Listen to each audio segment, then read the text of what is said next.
basic education. Thanks for coming to the briefing. We'll get straight to the point. There's a lot to get through this afternoon. So I'm going to ask the Minister to please come address us. But before she does, I hope please come sanitize so that we stay adherent to the protocols. Thank you.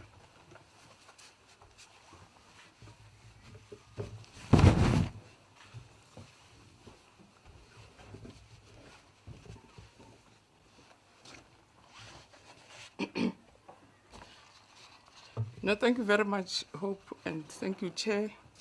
Let me acknowledge my colleagues, my colleague, Dr. Janya Mohaule, DG, officials from the department, and members of the media, and again, thank you very much for attending this media briefing.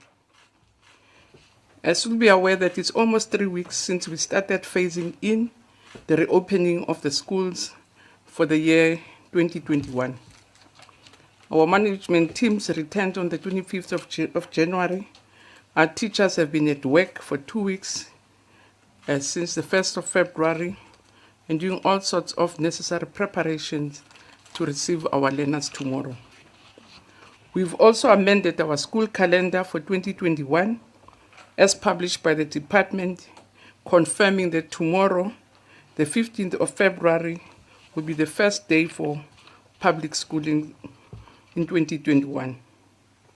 And from the outset, we want to emphasize that the health and safety of our teachers, of our learners, and our staff remains our top priority. So we've issued consolidated directives, which we gazetted on the 12th of February this year. So in those consolidated directions, we do emphasize the critical importance of vigilance and strict adherence to the health and safety protocols in order to save lives. And these directions have also been distributed to schools for implementation. So the 2021 school readiness monitoring through one-on-one meetings, we've been doing one-on-one meetings with our provincial departments. We've worked with our teacher unions. They have released their National School Readiness Survey, Volume 2 of 2021, which was released jointly by SATU, NAPTOSA, South Africans Onderwyser Unie, NATU, and BEU. They released their report on the 9th of February. And it has also focused on provincial and school readiness in the provinces. And we are using the survey also to plug on identified gaps from our own surveys. But we remain committed in meeting and consulting with our stakeholders, your civil society, your professional bodies, but also different NGOs in the area of education. Our monitoring tool has been focusing on health and safety, on school admissions, on learner dropout, provision of teachers, provision of LTSM, curriculum management and assessment, the rollout of ICTs, communication and technologies, and our work on the school nutrition program, on infrastructure delivery with special focus on water sanitation, but there's now a new focus on schools that have been storm damaged during the rainy season, and also inaccessible roads that we've also had reports on learner transport and safety. So, Chair or Elijah will request the DG to give more details on the topics that I've raised so that I don't take too long. We also want to announce that as a sector, we were very privileged to be allocated almost 290,000 young people who have been employed on contract as education assistants and general school assistants. And these young people have been employed in our schools in the sector to respond to the President's fiscal stimulus package, which he announced in April 2020. And as education, we call this initiative the Basic Education Employment Initiative. And it seeks to address COVID-19 related academic disruptions, as well as providing assistance in dealing with lingering systematic challenges. And another key component of this BEEI is to provide support to workers negatively and directly impacted by the COVID-19 pandemic. We will also go public because I don't think we'll be able to give you more details about the work areas on this subject. But the portion of the 7 billion allocated to this program is targeting also at saving SGB-funded posts in public schools and government-subsidized independent schools. I think we've been allocated more than 2 billion to assist your government-subsidized schools and also the SGB-funded posts to make sure that schools that are not receiving the usual allocation because of parents who are unable to pay fees, teachers that don't lose their work. We're working hard to ensure that the delayed payments of some of these young people are addressed immediately. And the impact of coronavirus continues to be felt in the basic education sector. Again, we will be posting the full report, Elijah, but I'm not sure if we'll be able to go through all the details. So we'll be posting on our website to illustrate what are the impacts of this virus on our work, which is quite saddening in some instances. But the latest available figures indicate that 1,169 educators have passed away as a result of COVID-19. This year alone, up to Friday, the 12th of February, the number of deceased educators stands at 159. Just between, as I say, December and now, in January, we've lost almost 159 educators. And while non-teaching staff that passed also during this period is 69. And this is really heartbreaking as we convey our sincere condolences to the affected families. The other point that we'll be quickly referring to in the DG's presentations about school admissions, I didn't tell you, DG, for some reason, my phone number was on the parliamentary website. And I was not even a switchboard, but a call center. Right through, some will even phone as 527 to say, let's get her before she even starts the day. So it is an area which shows that parents are very desperate in some instances. And again, we'll give the figures. We've requested our provinces also to hold their press briefings to update parents about backlogs on school admissions, because, as I said, those calls showed me that parents are getting restless and desperate when they don't have confirmation for admissions. So we know that provinces have made good progress, but there are still more than 16,117 learners that are still awaiting spaces. And that's why, as I say, parents were even calling, Googling, picking up any number, and making sure that they press that their kids be allocated to schools or the admissions be confirmed. The other area that we want to speak about is around that as a department, we have a draft revised school admission policy for public comment, and we'd like to invite the public to also send their submissions. It's the policy focuses on the right and obligation of parents, and which is very critical. Hence, we're imploring the public to submit its comments to the department by the 12th of March this year. The other issue also which has been bothering parents about the school fee. And one of the questions frequently asked is around the payment of school fees during COVID-19. I said COVID, I said right, didn't I almost said COVID. COVID-19 pandemic. I have to be sure that I read it right. So it is important to clarify this matter, because there are two types of public schools in the country, the fee-paying schools and the no-fee-paying schools. And so fee-paying schools are allowed to charge school fees, as determined by the annual general meeting of the SGB. Therefore, the payment of school fees in such schools is mandatory.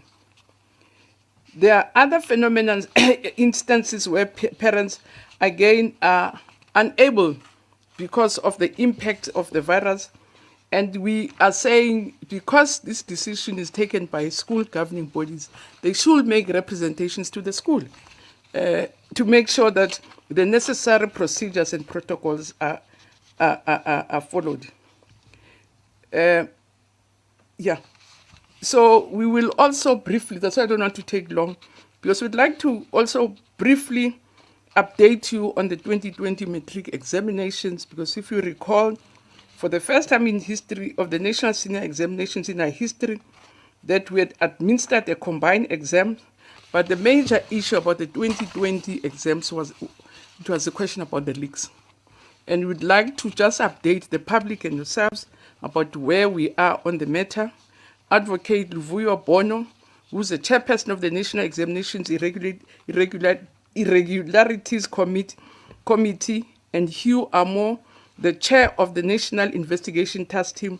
I wish them to make a brief presentation on how far we are, and then again the DG will lead on that. On stakeholder engagement, as a department, we've been meeting our stakeholders on a regular basis to discuss a variety of matters affecting the sector. The regular meetings have been held with school governing bodies, with principals association, teacher unions, as I said, NGOs, learners, civil society, and different organizations that are involved in education. And the deliberations and inputs received from these engagements have assisted us as the sector to navigate the complex circumstances brought on by COVID-19 pandemic. I think since I got ill from COVID, so I've learned a lesson and to respect it and pronounce it properly. So yeah, I had a severe attack, so so we will strengthen our partnerships with our social partners and other partners in the department. And in conclusion, Chair, I want to thank our social partners, the business community, which has also been very helpful, even under these difficult conditions, by supporting the sector and cooperating with us under very difficult conditions. So these COVID-19 circumstances require the entire nation to support its children and indeed cooperate and support the sector on a sustainable basis. So again, we want to say, let us continue to adhere to the health and safety protocols, wear masks appropriately, sanitize and wash your hands with water and soap, keep social distancing, and avoid large gatherings. And I urge every one of us to play our part in keeping our communities safe and healthy. So Elijah, let me just step off quickly so that I can give a chance to these other two presentations. But thank you very much.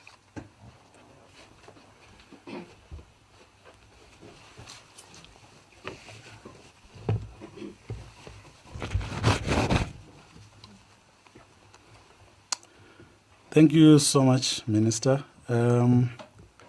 We are now going to a presentation by the Director General on the state of readiness. I am going to start the presentation. Please come help us with the sanitizing again. DG, the presentation is ready.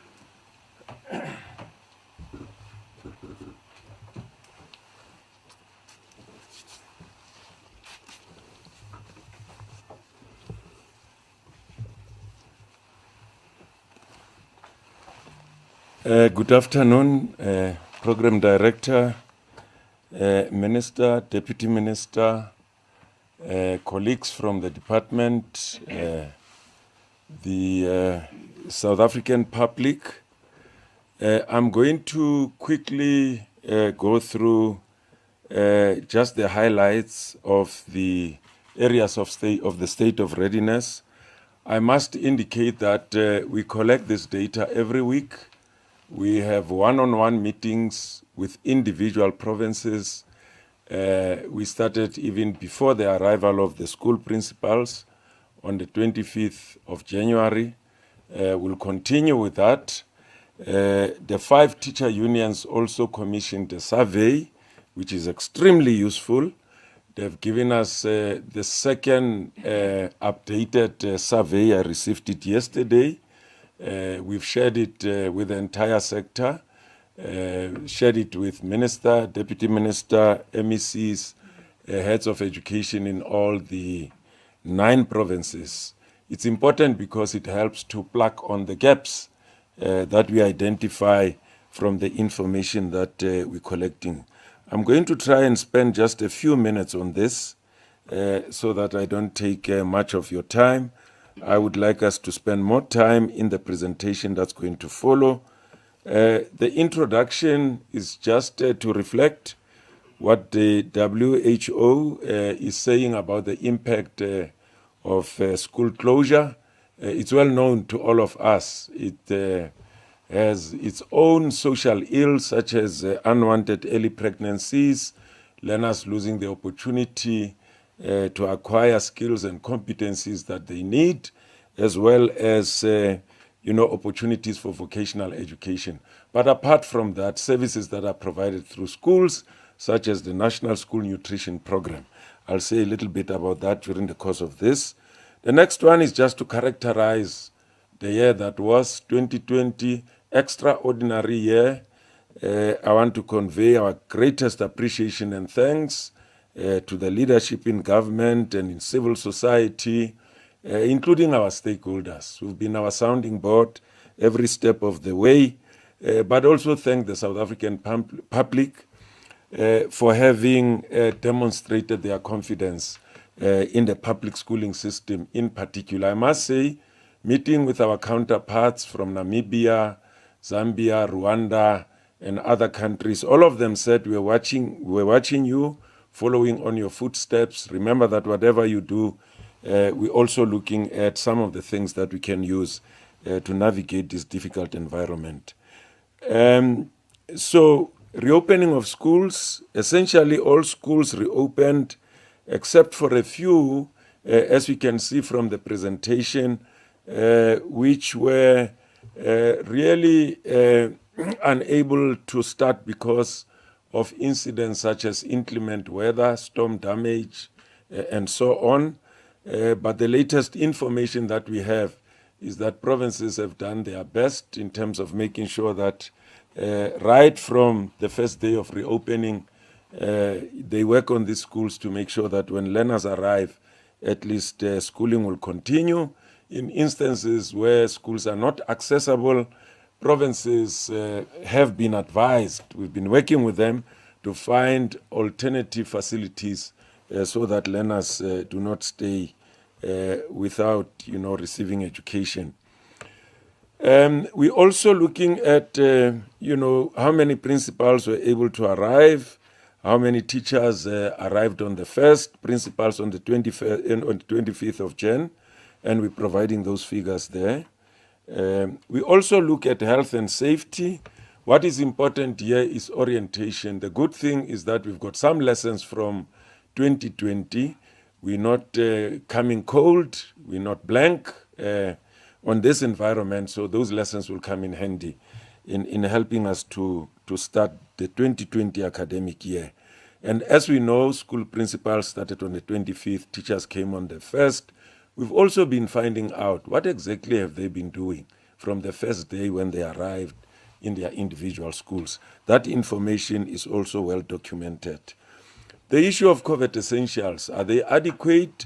The other issue is to manage the stock of COVID essentials so that schools do not run out of COVID essentials. I must say that in this difficult fiscal environment, we know that the economy has not been growing. The pandemic just exacerbated the fiscal situation. Money is not readily available to deal with all of these things. We had to actually take money allocated for infrastructure to procure COVID essentials. We're also going to continue with 5 models of timetables that schools are advised to consider. We'll continue with alternating days, alternating weeks. Platooning, although is discouraged by many schools and many districts and provinces, it's one of the 5 models that are available. We're also sharing some details around the information that the minister shared. We've been hard hit by the pandemic, particularly starting from the month of November, culminating to December, right in the middle of the storm of the second wave up to January. We've lost some of our educators and some of our very experienced and competent officials and they will remain martyrs of the basic education sector as we move forward. So we're sharing the data around fatalities. We can see that the numbers that the minister referred to as indicated there. We're sharing on educators, on learners, which is the smallest, which is 19, lower than even the international benchmark, and the non-teaching staff. School admissions, as the minister said, we really want to applaud provinces. We've drastically reduced the backlog of placements. We can see that, we've admitted for grade 1, 717,433. For grade 8, we've placed or admitted 733,149. You can see that we still have a few that have not been placed. For grade 8 is 16,000. For grade 1, which is drastically low compared to previous years, it's about 8,000, and would be looking for placing all of them in a week or two. Some of the reasons that account to late placement, some of our parents are not getting used to apply a year in advance, but we also understand that in some schools, spaces are in high demand, and it's not possible for all schools to accommodate all the admissions that come at their doorstep. But I must applaud provinces for having reduced this number of learners who are not placed. Dropout rate is another area of concern. So the Back to School campaign, driven by the QLTC, working with our social partners, they are driving that area. Teacher provisioning, all schools have received their school post-establishment, and that is actually finalized around the month of September, October, and we can confirm that all the 9 provinces have afforded all our schools posts that they require. Where there are changes beginning of schooling, schools and provinces and districts know what to do. Teachers with comorbidities, provinces have made arrangements as well, which place a huge financial demand on provinces. But so far, we've been able to battle with this and cope with it. We'll be meeting with teacher unions because the resolution that existed expired when we moved to alert level 1. So we have a circular that regulates the current dispensation as an interim measure. We're looking at meeting at the ELRC to look at whether we will come up with a resolution to take us forward. LTSM, most provinces use the just-on-time principle to deliver because you know that many of our schools are vandalized, and some of these items are items that are taken away when people break into our schools and even take food items and so on. So they've taken just on time, delivering when principals arrived, because learners would arrive on the 15th. So stationery has been delivered. Some textbooks are to be finalized, but many of them have now been delivered. And this is just top up. We're not providing textbooks afresh to every learner. We're just dealing with shortages in the system. The ICT rollout, we came up with a comprehensive ICT rollout plan, particularly driving broadcasting solutions to provide support to learners at school and at home, and this has proven to be working in 2020, so we'll continue with that in 2021. National School Nutrition Program, just to share some data of even learners who've been receiving feeding ever since principals and school management teams arrived on the 25th. We're sharing that data, and of course, more and more learners will benefit from this as they start schooling tomorrow. Infrastructure, we've also referred to storm damaged schools. We're providing data there of storm damaged schools and what provinces are doing to deal with storm damaged schools. And the next one is a provision of mobile classrooms where they are needed in terms of the numbers, and some classrooms which cannot be utilized because they are damaged. Water, in terms of water, the 6 o'clock meetings have started again with the infrastructure line function to make sure that attention is given to sanitation and water, and that has been going on well. Provinces together with DBE are working together to address instances where there's water shortages. The information that we have is that there should be no school without water. There should be some form of either tankering in providing water or working with municipalities to increase water pressure, because those are some of the challenges. Learner transport, our provision for learner transport, we provide 80 to 85% of learners who are in need, given the financial resources that are available. And we are giving figures. You can see that the supply and demand, the gap has been narrowed over time. It has been drastically narrowed there. School vandalism, we're giving figures there. 1,724 of our schools got vandalized over the festive season. More often than not, when schools are closed, then the rate of vandalism goes up. Hostel facilities, they've been audited as well, whether they'll be able to comply with physical and social distancing. We're giving you the figures there, those who comply, those who don't comply, alternative measures are being employed. Learners or schools for learners with special education needs, we've also been auditing, provision such as assistive devices, therapeutic services. The long closure of schools impact on these learners profoundly. Many of them don't get to access these services, and that slows their development and their well-being. And we're happy that they are coming back and will be able to get all these services back. And as I've said, we are meeting regularly with Association of School Governing Bodies, professional bodies, which includes professional bodies that represent schools for learners with special education needs. Psychosocial services, which is the last one, program director. It's a major area for us. The demand has been huge for SMT members, for teachers.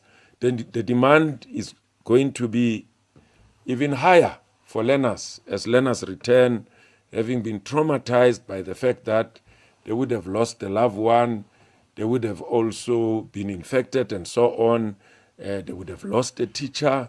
So we're working with NGOs. We've also brought in online services that will come in handy to provide for this. We're also working with faith-based organizations because they are very good in this area. So we're going to keep monitoring this and make sure that the necessary support is provided. Thank you very much for indulging me.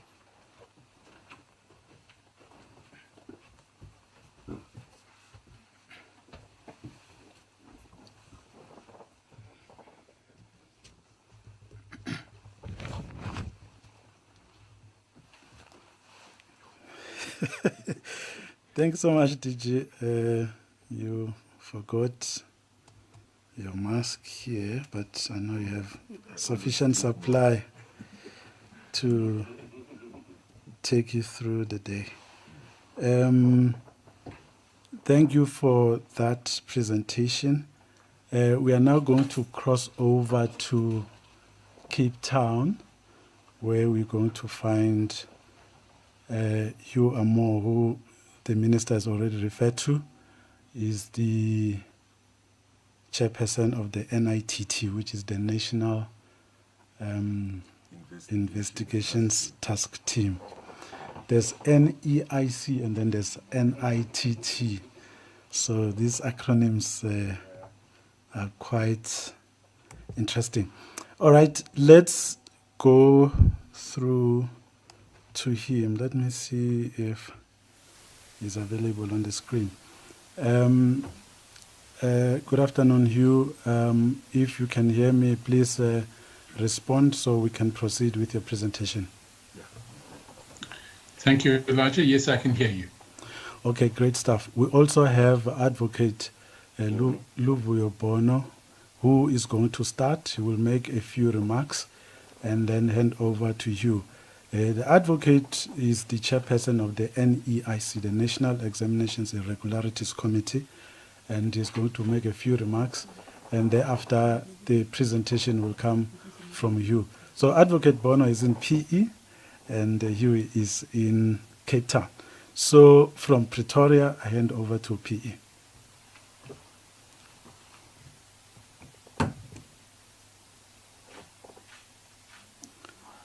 Advocate, please unmute. Thank you, Mr. Mshanga. And good afternoon to the Minister, the Deputy Minister, the DG, and members of the media.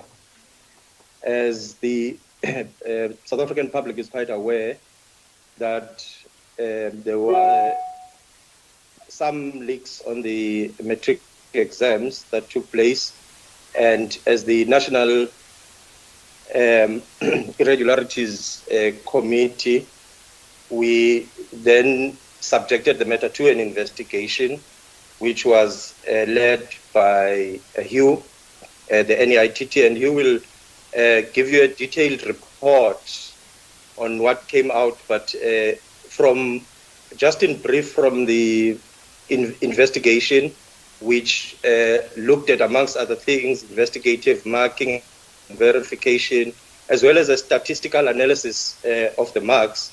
The report, which you are going to be taken through, was brought to us as the NIC, and we looked at it, and we looked at the findings, particularly around the fact that what appeared from the investigation was that the candidates had in fact shown that they had done the work individually, and that there was no evidence of collusion, and that the leaks had really came out or spread through a WhatsApp message.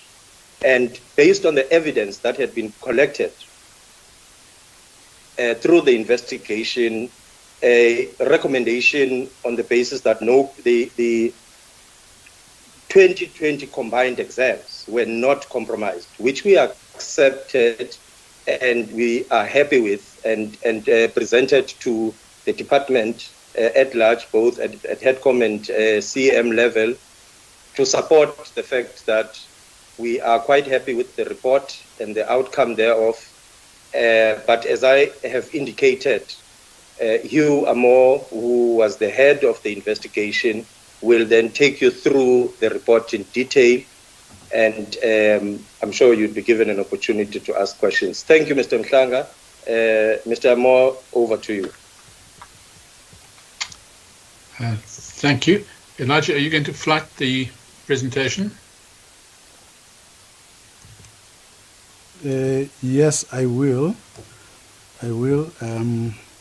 Trying to get the presentation as we speak. While he's doing that, Minister, Deputy Minister, DG, and members of the media, the purpose of this briefing is to present the conclusions of the task team. And those conclusions, in brief, are that given that the spread of the leaked questions was done via WhatsApp, it is a fact that the full extent of the leaks may never be revealed. But based on the available evidence we have at the moment, from the investigative marking, from interviews, and the statistical analysis, widespread leaks did not occur.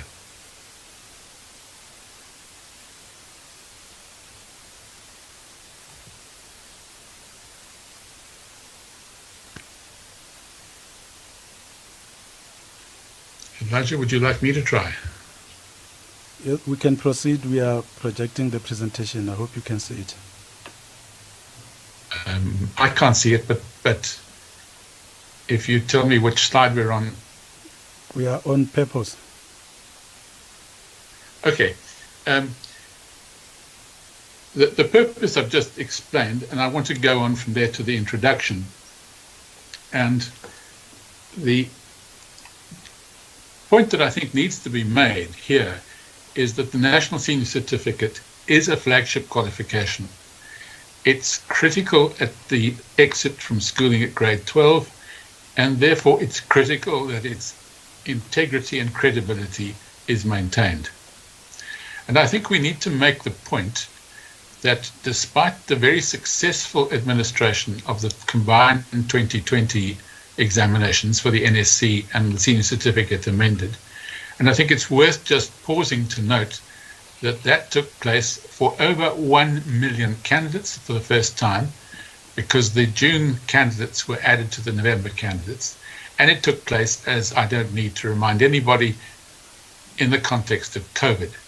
So we had a very successful administration of the exams, but it needs to be accepted that the examination was marred by the leaks of Mathematics Paper 2 and Physical Sciences Paper 2 question papers. What I want to try to show is that our investigation, which was to establish the extent of the leaks, to determine the source of the security breach or breaches, to identify those individual candidates who had prior access to a leaked question paper or papers, to make recommendations on the credibility of the examination in the country as a whole, and to work with the provincial examination irregularities committees. We have PEICs as well as the NEIC, to work with the PEICs in all provinces to ensure that investigations and hearings are conducted with regard to individual learners against whom there is an allegation of wrongdoing, and at the same time to ensure that there's no duplication in the responsibilities relating to this investigation and the state security agencies. And then it was critical for our task team to make recommendations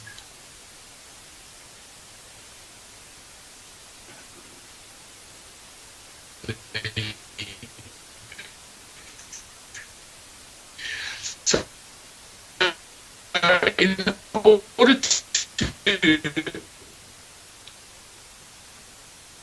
we adopt statistical analysis of the raw marks, interviews with candidates, and two investigations conducted by third-party organizations. First, a private investigator to look at some IT forensic investigation on behalf of the task team, and secondly, the investigation to establish the source, first of all by audit by the DBE staff, and secondly by the Directorate for Priority Crimes Investigations, often referred to popularly as the Hawks.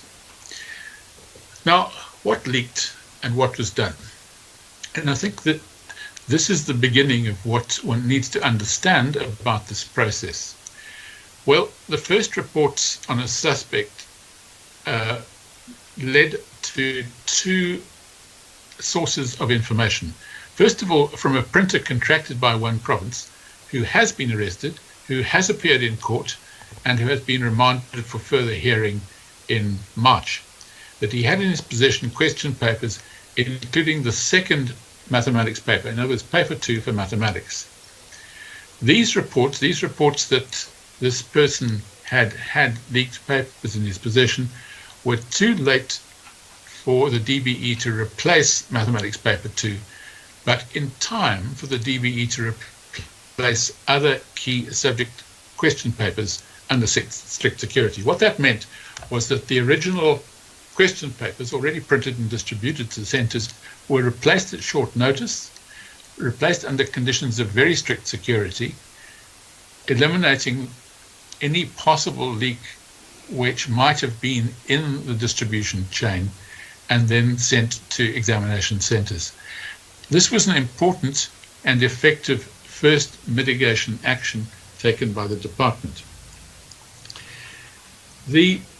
Establishing the source was obviously the first critical task, and remains the first critical task. And what did it involve? As I said, it involved an audit of the distribution chain. It involves investigation by the DPCI.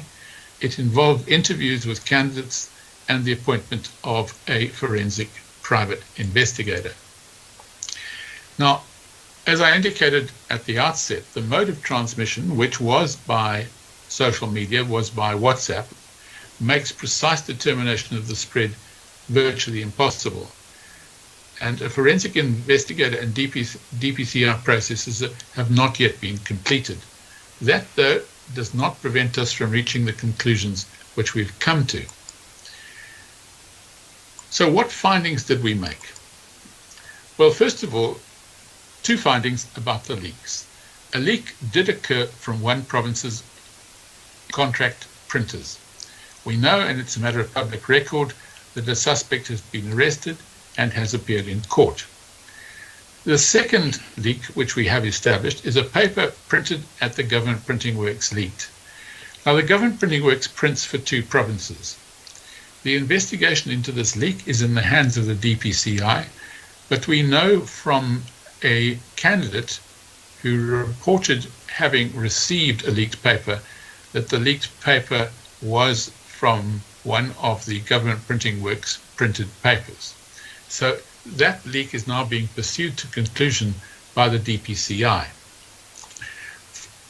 For our present purposes, not for the future, but for our present purposes, what's more important is to find out what happened as a result of those 2 leaks. What had to be done as well was to check the distribution chain. And here an intensive audit was undertaken by the Department of Basic Education relating to the distribution from points of printing to exam centres for the mathematics paper 2 and the physical sciences paper 2. And the intention of this intensive audit was to identify any possible breach in the distribution chain that may have contributed to the leak. This was extensive, and it is a matter of great comfort to the team that the DBE audit team found no indications of any breaches during the storage and distribution of these 2 question papers. So what do we know about the extent of the leaks? Well, first of all, we have evidence from a number of chat groups where we are able to determine the number of learners in each chat group. The first chat group A had 135 learners. And in this case, we know because we have interviewed the person who sent material to this chat group that what was sent to this chat group was 2 sub-questions worth 5 marks each. Because he had received the paper, he was unable to answer those 2 sub-questions, though he could do the rest, and he sent to his chat group those 2 questions asking for help in solving those problems. This was after 10 p.m. on Sunday, the 15th of November, for an exam that was to be written first thing on the Sunday morning, on the Monday morning. So late on Sunday night, he was unable to answer these 2 sub-questions and sent these 2 sub-questions to the other 134 members of his chat group. We have established in respect of other chat groups to whom a full paper or questions from a full paper were leaked that 101 learners were in those chat groups. That then is a total of 236 candidates for the 2020 NSC to whom mathematics questions or mathematics question papers were sent by way of WhatsApp group. In respect of physical sciences, the numbers are smaller, and the chat groups here total 62 learners. So what do we know about these learners who have had this access? Now, as I've said, there are 236 in mathematics and 62 in physical sciences who were sent screenshots of questions or question papers prior to the writing of paper 2 exams in these subjects. This available evidence is not, and of course cannot be conclusive to the extent of the leak. We can't claim that we have uncovered every single WhatsApp group, though there is further evidence that suggests that we may well have done so. So on this evidence, the leaks were limited to very small numbers. The next step in the investigation was to conduct investigative marking, and this was done countrywide. Investigative marking aims to determine any unusual patterns and particularly to establish whether there's been any collusion at a particular centre in respect of a particular question or a question papers. And for mathematics, where the more intensive investigative marking took place, this involved 116 exam centres and 5,612 candidates. In respect to physical sciences, it involved 17 centres and 473. Now, the findings of this investigative marking, most scripts showed investigative marking. The scores of the WhatsApp group, and I should have mentioned beforehand that that WhatsApp group of 135 learners to whom the one learner sent 2 sub-questions is a talent group identified for particular special coaching because they are high achievers. The scores of the WhatsApp group were high, as expected, and we know that these learners had access. By access, I mean they were sent screenshots of paper 2 questions, questions 6.2 and 6.4. We do, of course, and we have looked at what having been sent the screenshots meant. And the evidence is very clear that on the claims of the candidates, and they have been interviewed, on the claims of the candidates, very few of those 134 had opened the WhatsApp message before the exam. And that is understandable. This was sent late on the Sunday night for an exam first thing on the Monday morning. And while some people may be addicted to their cell phones, not all learners are. And what was important, there was no evidence found through this investigative marking of collusion amongst the candidates.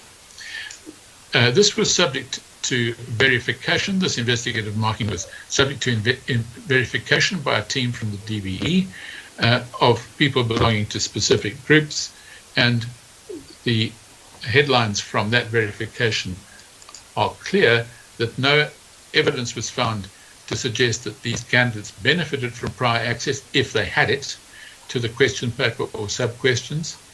The suspect candidates, and what I mean by suspect candidates is those candidates to whom a screenshot was sent. We know that they were sent, and in many cases the candidates concerned claim that they had not opened that post before, and in some cases there is cell phone evidence to prove that. There were specific candidates who presented evidence of performance in the whole of the investigative marking group that need further investigation, but this was not group related, and that investigation is taking place independently because it's not linked to the leaks of these papers. The next important task was to subject the results to statistical analysis. And the purpose of this was to determine whether there was any pattern that indicated unusual performance in Maths Paper 2 or in Physical Sciences Paper 2. Given that the leaks related to these 2 question papers, we were confident that if there had been widespread leaks, it would be apparent through a process of statistical analysis. And what we did in order to try to give us confidence on this, and particularly confidence in respect of any pattern that we might or might not observe, is that this statistical analysis was done on the results not just of 2020, but on the results of the 4 preceding years, 2016 to 2019. And simply to give you an indication of what the cohort sizes were, and the statistical analysis was confined to the full-time candidates in each of these subjects. You'll see from the chart that the 2020 numbers, though smaller than the highest number in 2016, in both mathematics and in physical science, are of the same order of magnitude. 232,000 full-time candidates for mathematics, compared to a high of 265 in 2016 and a low of 221,000 in 2019. And similarly, in physical science, the number of 173,000 in 2020 was lower than the high of 193,000 in 2015, but higher than the low of 164,000 in 2019. So what did we do in relation to the statistical analysis? The purpose was to try to determine whether there was an unusual pattern in relation to paper 2 results. So what we did is we took the paper 1 and paper 2 raw marks of full-time candidates.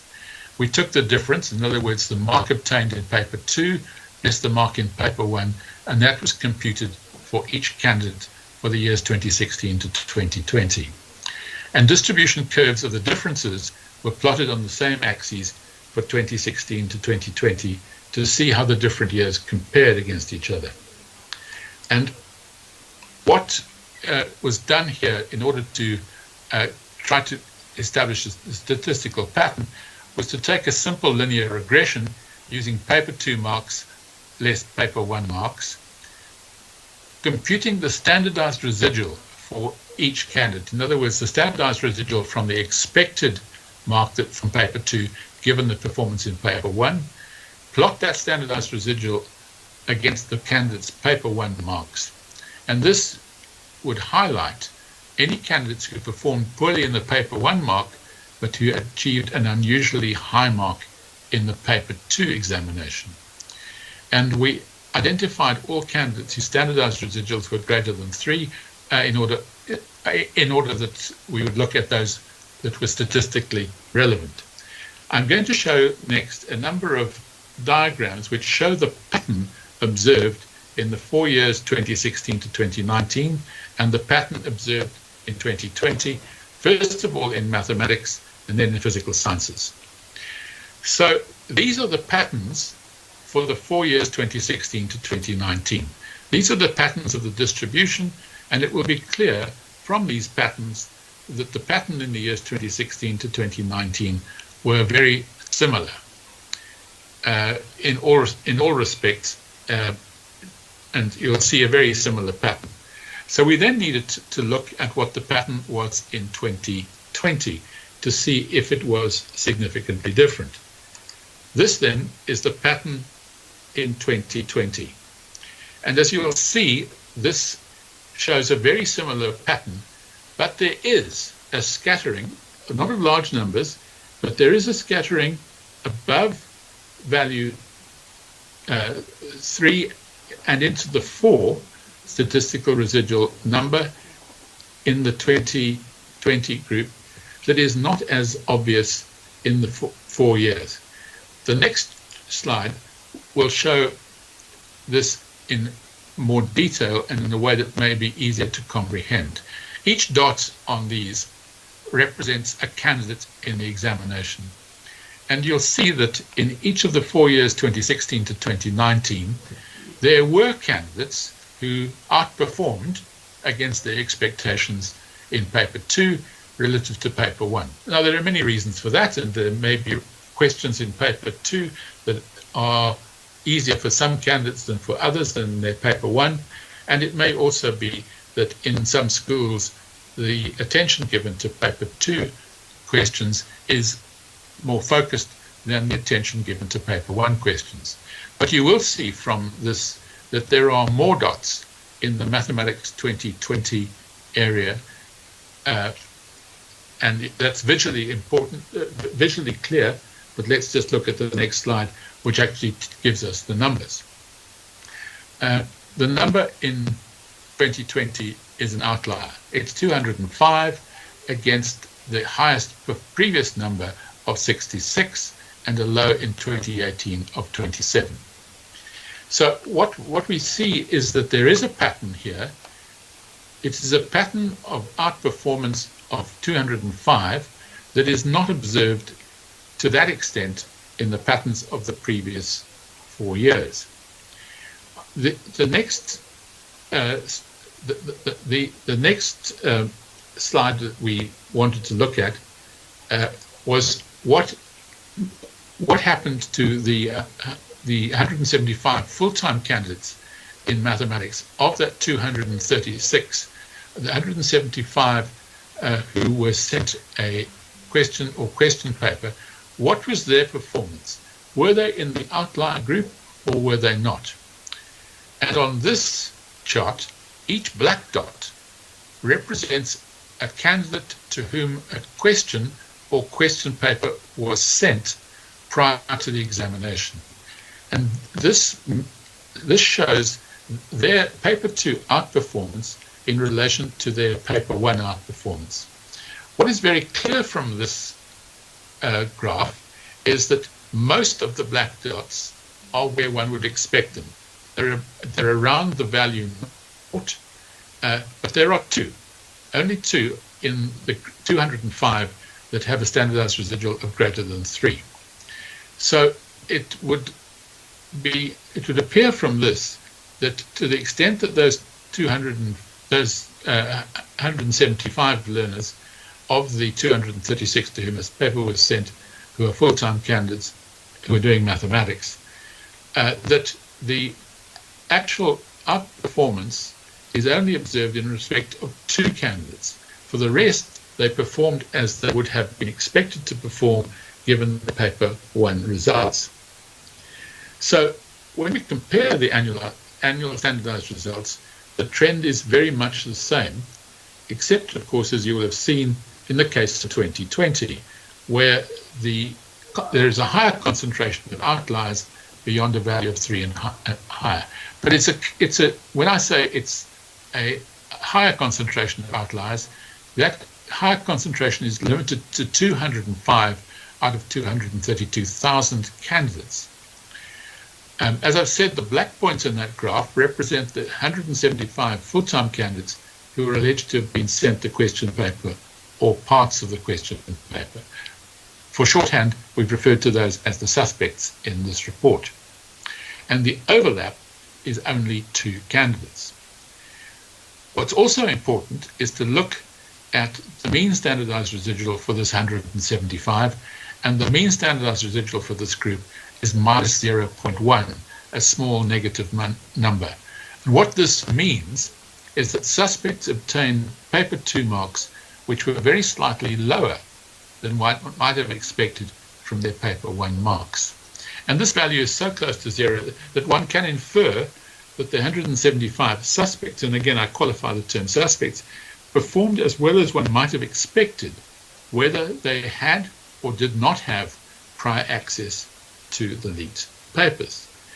We then look at the same patterns for physical sciences, and I'll go through these briefly, but here are the 4 years 2016 to 2019, and again it will be observed that the patterns are similar in each of the 4 years. There's no unexpected difference in each of those 4 years when compares the paper 2 and paper 1 performance of candidates in those years.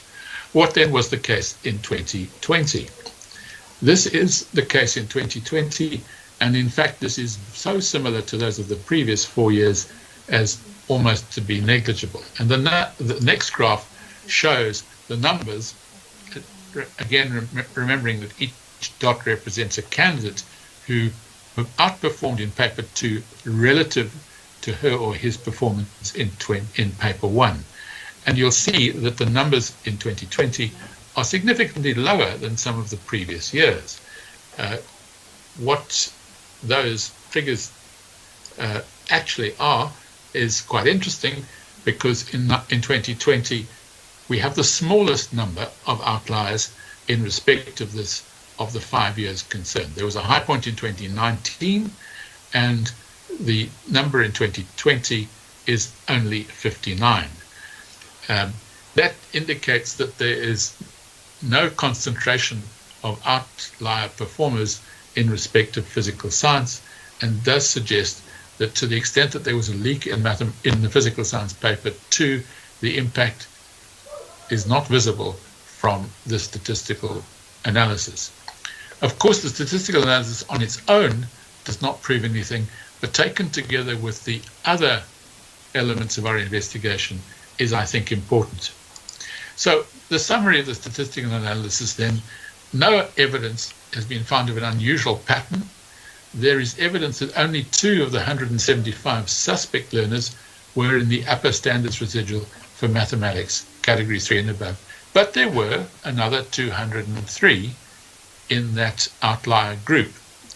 And further statistical analysis has shown clustering of the 205 with a standardized residual greater than 3 in a small number of schools in one geographical area. These schools in which there is this clustering had a mean school standardized residual of greater than 1, that attracts attention and means that we need to give further attention to it. So I'll come quickly to our conclusions and recommendations. And the headline conclusions and recommendations, given that the spread of the leaked questions was done via WhatsApp, the full extent of the leaks may not be uncovered. Any member of any group might have forwarded what she or he had seen to other people. That's possible. But on the evidence available at the moment from investigative marking and the statistical analysis and the interviews, widespread leaks do not seem to have occurred. And what we can say with confidence is that there's been no compromise to the integrity of the 2020 combined examination as a whole. And while the integrity of the mathematics paper 2 and physical sciences paper 2 has been marred, that was the statement I made earlier on, it has not been compromised overall. What does this lead to? Well, as I've said, neither investigative marking nor the statistical analysis on their own would be conclusive.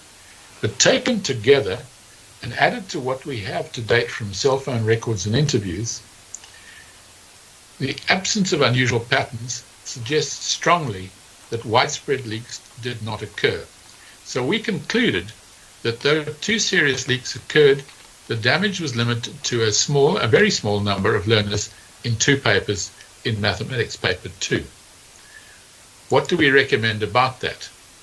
Well, first of all, we are clear that one of the key things for the future, not for the present, one of the key things for the future is that it is of the utmost importance that the case against the person accused of stealing papers from the one province's contracting printers office, that process be pursued to conclusion. And secondly, that the investigation into the leak related to the government printing works be finalised and the process be pursued to conclusion. It's only when that is done that we will be able to say what was the modus operandi, first of all, of the theft, and secondly, what was the modus operandi of the spreading from the theft to candidates. So that's an important one. Then we have made recommendations in respect of all the implicated candidates and how they should be managed. Now, there are 5 categories of what we refer to as implicated candidates. First of all, there are the candidates who were a recipient, and often probably an unwitting recipient, of the WhatsApp message concerned. And as I said earlier, some of these did, and some of these may have opened those WhatsApp messages prior to the exam writing, but certainly some of them, and we don't know whether that's the majority, but it may well be the majority, did not do so. There are 236 such candidates. So these are unwitting recipients, and this group A excludes those in those WhatsApp groups whom we know to have been spreaders. In other words, people who sent the questions to the WhatsApp group, or having received them, sent them on to others knowing that they were exam questions. They're excluded from group A. Secondly, there are the candidates where the statistical evidence suggests that performance in paper 2 relative to paper 1 makes him or her an outlier. And there are 205 such candidates, 2 of whom are in group A, so they're excluded. Thirdly, then there are where a candidate is implicated in that he or she was sent a question paper by the WhatsApp group, and the statistical evidence suggests that performance in paper 2 relative makes him or her an outlier. Then group D is where there is further evidence. In other words, where we know that the candidate was an initiator or spreader, or in some other way we have evidence of alleged wrongdoing on her or his part. And then the 5th group is that group of schools clustered in one particular geographical area where the standardized residual for paper 2 mathematics is unusually high for a school. In other words, where the mean standardized residual for the school as a whole is greater than 1, we think that that's a group worthy of identification. It was our job via the NEIC to make recommendations about these groups, and our recommendations in respect of these groups was that only in categories C and D, the results will be blocked pending further investigation. Our recommendation in respect of categories A and B, the results will be released pending further investigation, and in category E, the results will be released pending school investigation.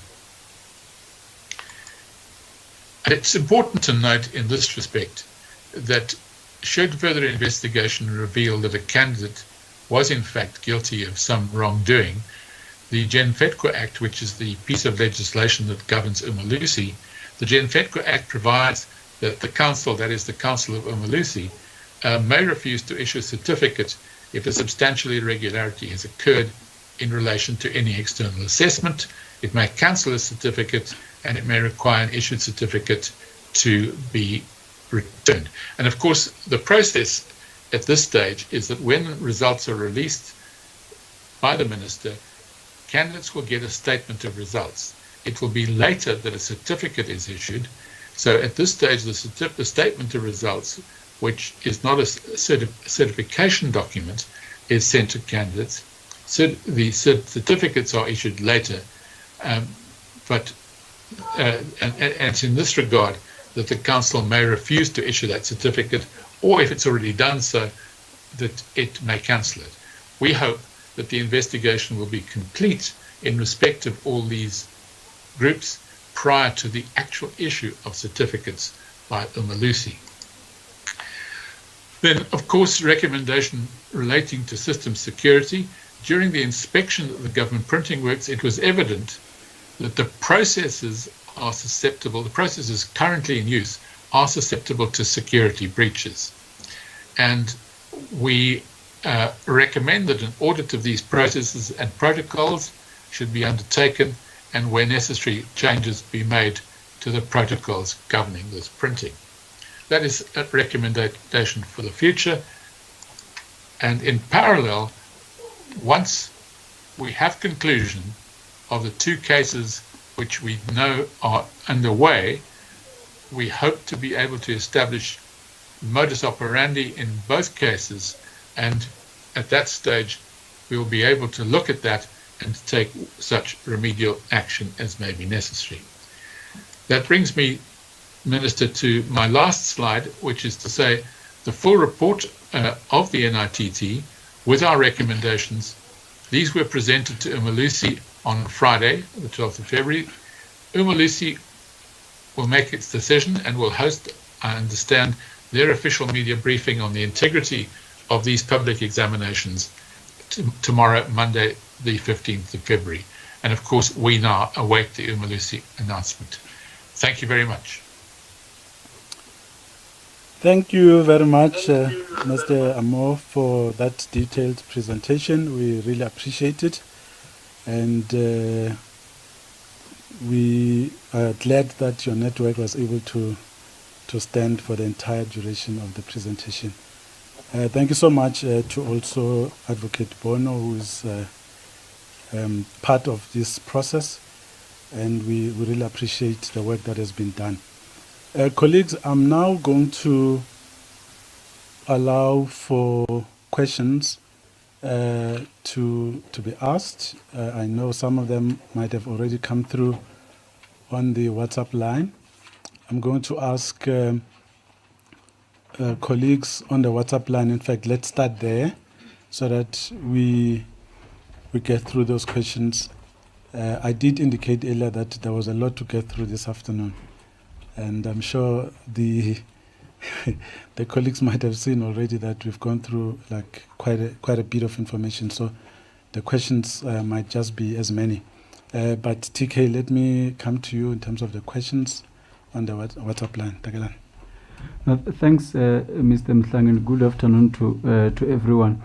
Our first question is coming from Geoff Hill from the Washington Times. He said, Minister, you mentioned the problem of learner dropout, and at the end of 2020, there were instances of orphans and children whose IDs had been lost within the Home Affairs system, allegedly being denied a chance to write matric at state schools. And he said, I have personally investigated one of these allegations. Could you please let us know what the official policy of government is on this matter? And we have Thais Kiba from the Platinum Northwest TV and Brothers Times. And the question is, what is the plan for the Department of Basic Education regarding schools that are and will be affected by floods and heavy rains, especially in the rural provinces like the Northwest? And Mr. Mhlanga, we have a couple of questions here from Mahlaku Komane from the SABC News. And I think there are 5 questions, which are the last from what I have. Let's go through them. Yes, and the first one from Mahlaku is, what is the plan for the placement of these 25,099 grade 1 and 8 learners? Have the provinces given commitments in terms of dates when all learners will be placed? And number 2, also Limpopo and Western Cape have the bigger number in terms of unplaced learners. What are the challenges in these provinces according to what they are telling you? Number 3, Limpopo and KZN account for the majority of the deceased educators. How will these provinces fill these vacancies, considering that it is challenging to attract educators to the rural provinces? Number 4, according to the presentation, 22 Northwest schools don't have water. When will this be resolved? And the last question from Matlaku, which will also be last overall from my side. 18 schools in Mpumalanga and 42 schools in Limpopo failed to open due to storm challenges. What will happen to learners in those schools on Monday? Thanks. All right, great stuff. Thank you for those questions. I'm not sure if there's any questions in the room. I'm seeing 2 hands, not more. That's good. It means that there's not a lot of people in the room, so we are adhering to the regulations. Please introduce yourself and then get through to your question. Tsopoma Afi from ENCA. I just want to find out the dropout rate. What are we currently sitting on in that regard? And the vandalized schools, how many of those have been fixed, including the ones that Mahlako has now mentioned that were damaged by the storms in various provinces? Thank you. Thank you. Zikwana Chana from Newsroom Africa. Just clarity on the attendance of learners. Will it be a full going back? There will be no designated days. Can the Minister please explain that? And lastly, just Minister, it's a day before the schools start. Why was this briefing so late? Okay. I'm going to ask the Minister to go first. Can you answer for me? Yeah, ngicela nizangala, Minister. There are protocols. There's that camera there that we must look at. Hope, please assist.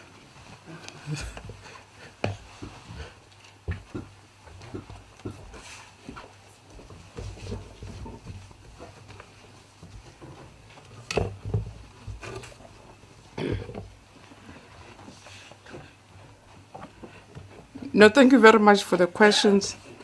And some of the answers are contained in the presentation, which I had promised that we will put on our website because it has all the figures. But I'll ask UDG to just give you the specific figures on what are the dropout rates. But as we said, last year we had rotational, we had all sorts of school attendance systems, and we're estimating, because we were just working on the basis of school calendars or just managing through attendance registered. But DG will give you what our estimation is. On learners that, Dr. Polio, that learners will not be allowed to write because they don't have IDs. I would want to see, because we even have learners that even, let alone that they get banned or other things, we allow them to write and then they'll have to present the certificate. So it will be interesting or helpful to really get where these learners are, because policy doesn't say we have to turn back learners who can write, but I'll ask Dr. Polio to explain, but I'll be interested too to know where did that happen. On schools, again, in the presentation, the full presentation, which I say we'll put on our website, we already have received statistics from provinces where they've been affected by roads, which schools are affected, which schools are storm damaged. But what provinces are doing from their maintenance budgets, it's to repair those schools in between. Partly, the 2 weeks has helped us also because we would have been caught in the middle of those rains during if we had opened end of January. So the 2 weeks has, in a way, helped us to buy time, and provinces are busy. Again, we'll give you the figures to say how many provinces are mostly affected. It's still in the presentation. In terms of filling of posts, according to our reports, all posts have been filled. It may be difficult to attract people in rural areas, but we are in a very fortunate situation where we have an oversupply of young people who are looking for posts in the education sector. So we still have also a number of learners that we had given bursaries through Funza Lushaga that we've not been able to place because there are no posts. So the reports that we got is that all schools have received their post provisioning. And as I say, we have reached a stage in the sector where we don't have a crisis in terms of teacher supply for now, so we don't have that problem. On what we're going to do, the number of schools, and where we had the highest number, it's in Northern Cape, where we have 42 schools that were still, or is it Northwest? It's in Mpumalanga. Yes, 43, where we had the highest number of schools that have been damaged. Again, the provinces, from their reports, DG will respond. They're using different methods. If there's a neighboring schools, it's to find space. If they can bring mobiles. Again, they're using different modalities to deal with it. But we'll give you the exact numbers to say in Mpumalanga how many schools how many schools have been affected. Yeah, so the dropout rates will give you the estimates, the damage. Yeah, so I'm not sure which one. There's the one I said will be returning and will, or in terms of whether when learners come, are they all coming on the same day? No, they will come back the way we did in 2020 because we still have to do social distancing. They will come on certain days. And again, the 2 weeks bought us time so that we're able to re-timetable, orientate the new grades. So the other grades which were at school will come back the way they left. So if they were on a platooning system, they'll come as platooning. If they were on a rotational system, they'll come under the rotational system. If they were on a weekly system, they'll come on a weekly system. Again, the report, as I say, it speaks about 42 pages, the slides. And we'll request that, we put them on our website. Then you can get all the statistics which we couldn't run through today because of time. But if you can just say about dropouts and, some of the specific. Okay.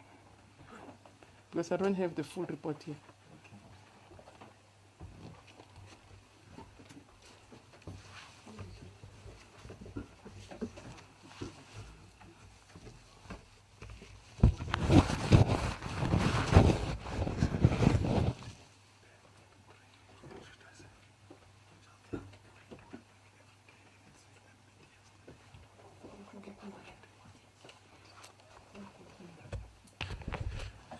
Oh, thank you very much, Minister, and thank you, colleagues from the media, for your comments and questions.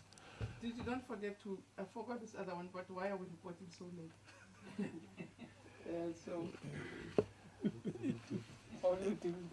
Okay, no, thank you, Minister. Maybe to say that we had a similar briefing towards the end of the year on the state of readiness, Minister.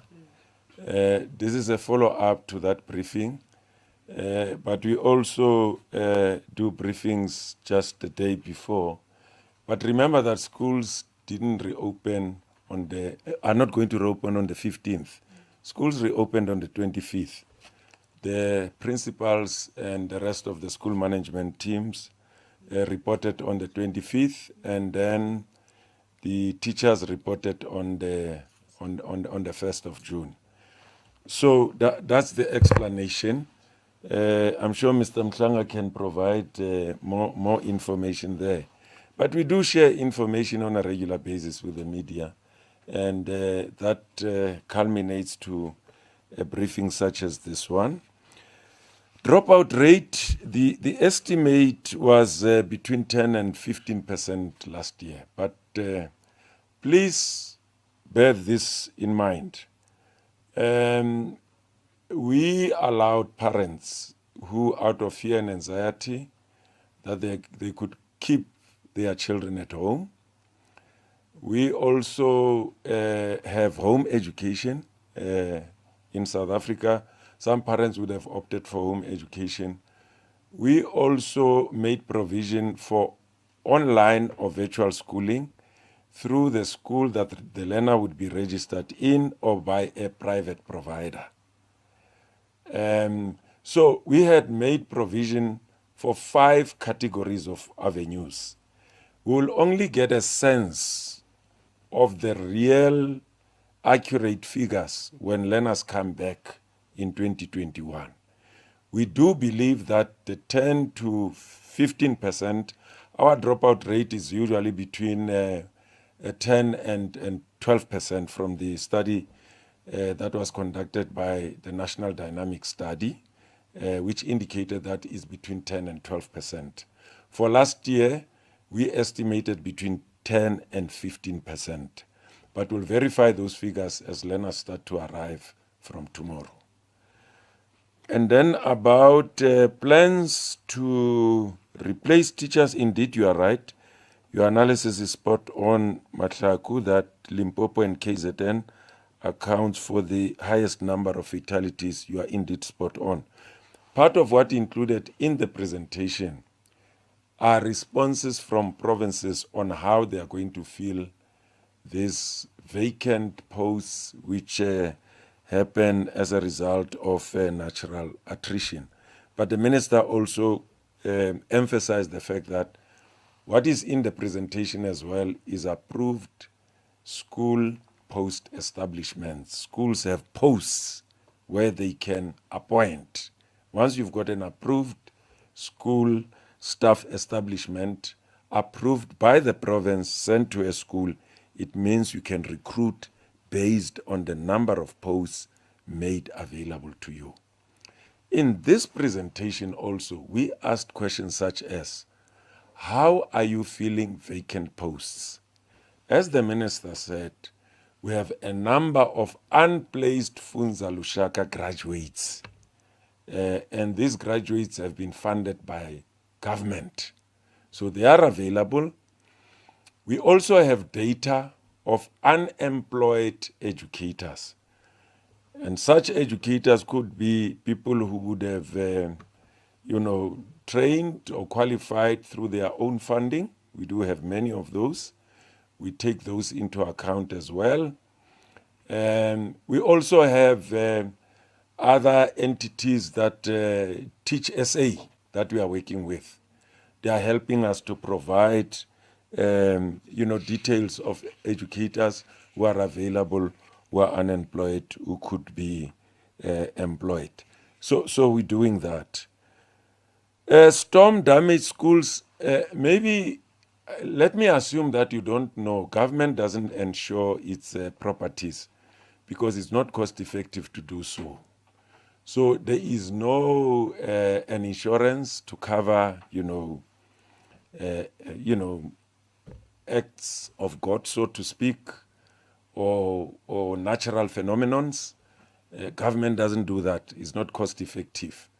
What usually happens, if there's a natural disaster, an area is declared to be an area that would fall within the scope of natural disaster, like in the Northern Cape. The John Taule Gaitsewe district has been declared an area that qualifies to be a natural disaster area. The provincial and national government then put heads together to provide the requisite intervention to obviate, the difficulties that people who are in such natural disasters would find themselves in. It happened with the Northern Cape. It's been declared. I'm not sure what's going to happen to other areas, because in some areas it's inaccessibility of roads, as the minister said. In Mpumalanga, you had such schools. In the Northwest, you had such schools. And if the provincial administration is able to deal with them, you don't need to declare them disaster areas. 22 schools in the Northwest without water. Next to that number, if you go to the extreme column, it says we are tankering. We have provided water tanks, and there are trucks that are providing water to those schools. Vandalized schools, we have the number here, and as we said, we'll provide the entire presentation to you. We'll put it on the website as well. I think that's all, Mr. Mhlanga. I'm not sure whether there's anything that I left out. Timelines, we've put in timelines also here, and provinces have committed themselves in terms of specific timelines.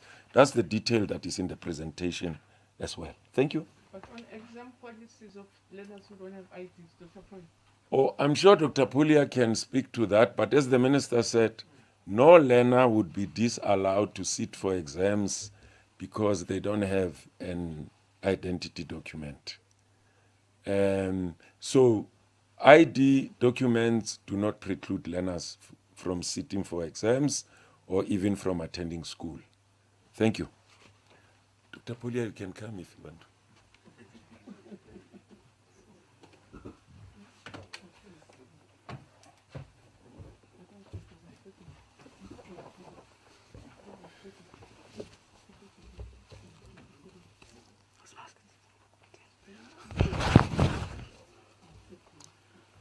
Thank you so much, Minister and DG. The last time I checked the figures, I think in the previous exam, I think it was 2019, we had about 5,000 candidates who wrote exam without any identity documents. And every year, that number is always around there. So it is surprising that there would be cases like that, because the system is always able to accept those learners that do not have any form of identity. But we should follow up and see really. Yeah, we will definitely follow up. We'll request for the information to come through so that we can investigate those cases. Thank you so much, Minister. Any more questions on the WhatsApp? Any more questions in the House before we close? Okay. So Zikona. Okay, let's start with the WhatsApp and then we'll end up with. Thanks, Mr. Mhlanga. On the WhatsApp, we have Thando Kubeka from Eyewitness News, and the question is: have all schools in the country met the health and safety protocols to reopen tomorrow? And are those schools that will not? Are there schools that will not open tomorrow due to insufficient supply of PPEs? And which provinces have been mostly affected? And the last one is from Bongekile, from Mail and Guardian. And the question is, which I believe this question was answered. The question is, the minister just said that all teacher posts have been filled. And just 2 weeks ago, the portfolio committee said after its oversight to provinces, it had found that there was a serious shortage of teachers in the Eastern Cape, especially in the Joe Kabi and Alfred Nzo districts. In the Alfred Nzo district, the committee said there was more than 1,000 vacancies. Is the minister saying between that oversight visit 2 weeks ago and now those vacancies have been filled? Thanks. All right, Sakana.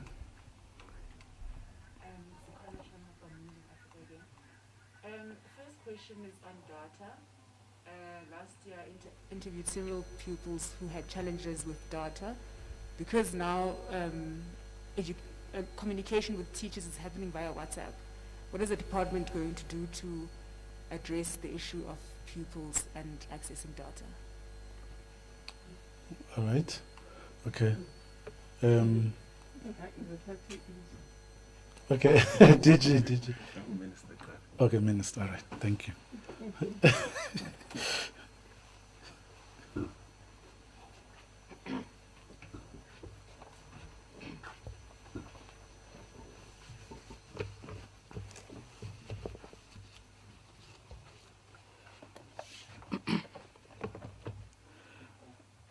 From the report,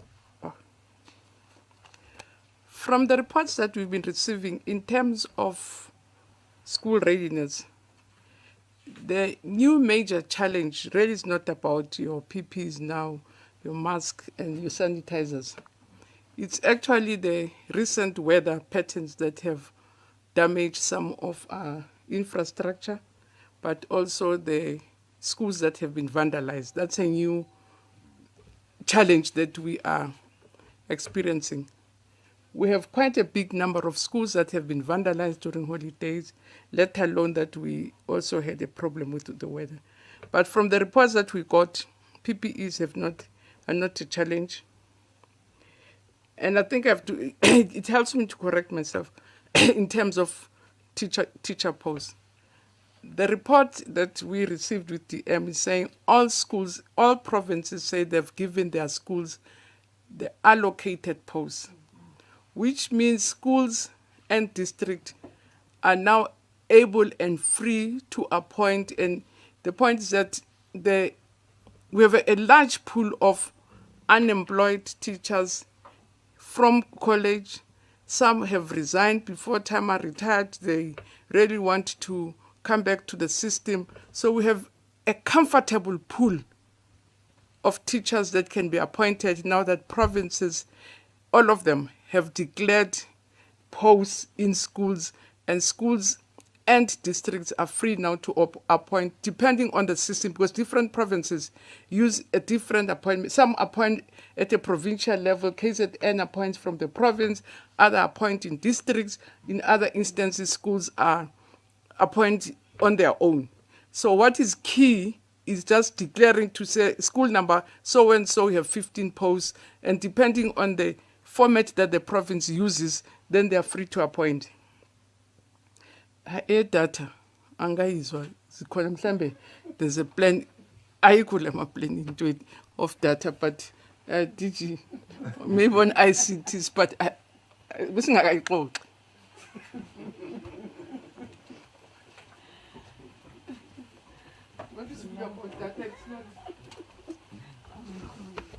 No,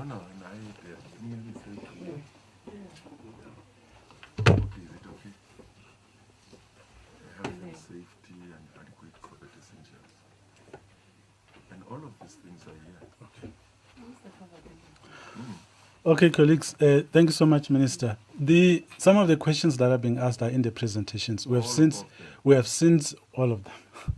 We have since shared the presentations in some of our media WhatsApp groups, but in the next hour they will be available on the website, on our website, and we'll be able to read. It's quite a lot of information to engage in. Tomorrow the Minister will be visiting schools, Prosperitas High School. That's where she will start in the morning for monitoring of day one. Thank you, colleagues, for attending the media briefing. We really appreciate it. Have a good afternoon.